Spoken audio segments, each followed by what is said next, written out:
Car రేసులో BRS working president KTR పై పెట్టిన అక్రమ కేసులు ఎత్తివేయాలని డిమాండ్ చేస్తూ వికారాబాద్లో బీఆర్ఎస్ నాయకులు నిరసన వ్యక్తం చేశారు. అనంతరం సీఎం రేవంత్ రెడ్డి దిష్టిబొమ్మ దహనం చేసేందుకు యత్నించారు. వెంటనే అలర్ట్ అయిన పోలీసులు దిష్టిబొమ్మ దహనం కార్యక్రమాన్ని అడ్డుకున్నారు.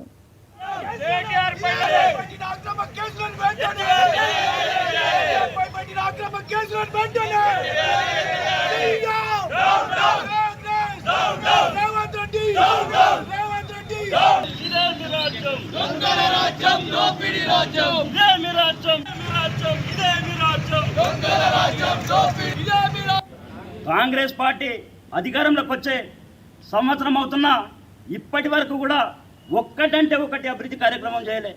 పొద్దుందాకా వాణిలు కుల్పాలనా, వీణులకు చేసి పెట్టాలనా, వాణిలకు ఇటాచి పెట్టాలనా, రైతులను జైళ్ళల్లో వేయాలనా, వీటి మీద ఉన్న ధ్యాస అభివృద్ధి మీద లేదు కాంగ్రెస్ పార్టీకి. 70 సంవత్సరాల దరిద్రాన్ని పోయింది అని చెప్పి అనుకున్నాము.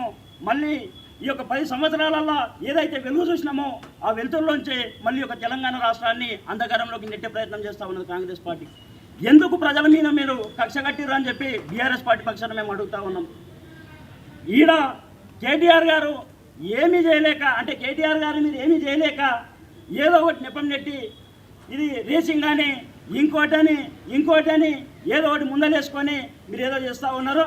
మీ జైళ్లకు, మీ కేసులకు, మీ యొక్క ఈ అక్రమాలకు ఈడ మీ తాటాకు చప్పుళ్లకు బెదిరేటటువంటి కార్యకర్తలు కానీ నాయకులు కానీ బీఆర్ఎస్ పార్టీలో లేరు అనేటటువంటి విషయాన్ని మీరు గుర్తుపెట్టుకోవాలి.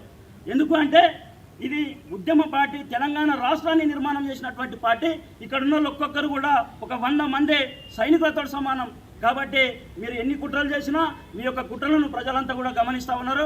భవిష్యత్తులో ఖచ్చితంగా మీకు తగిన గుణపాఠం చెప్తామని చెప్పి తెలియజేస్తూ, ఇలాంటి కుట్రలు బంద్ చేసి మీకు చేతనైతే తులం బంగారం ఇవ్వండి, మీకు చేతనైతే సంక్షేమ పథకాలు అమలు చేయండి, మీకు చేతనైతే పూర్తిగా రుణమాఫీ చేయండి, మీకు చేతనైతే ప్రజలలో మెప్పు పొందండి తప్ప ఇలాంటి కుట్రల వల్ల తెలంగాణ రాష్ట్రాన్ని వెనక్కి తీసుకుపోవద్దని చెప్పి మేము బీఆర్ఎస్ పార్టీ పక్షాన మరొకసారి డిమాండ్ చేస్తూ ఉన్నాం. భవిష్యత్తులో ఇలాంటి పునరావృతం అయితే ఖచ్చితంగా ప్రజల ఆగ్రహానికి గురికాక తప్పదు అని చెప్పి ఒక సందర్భంగా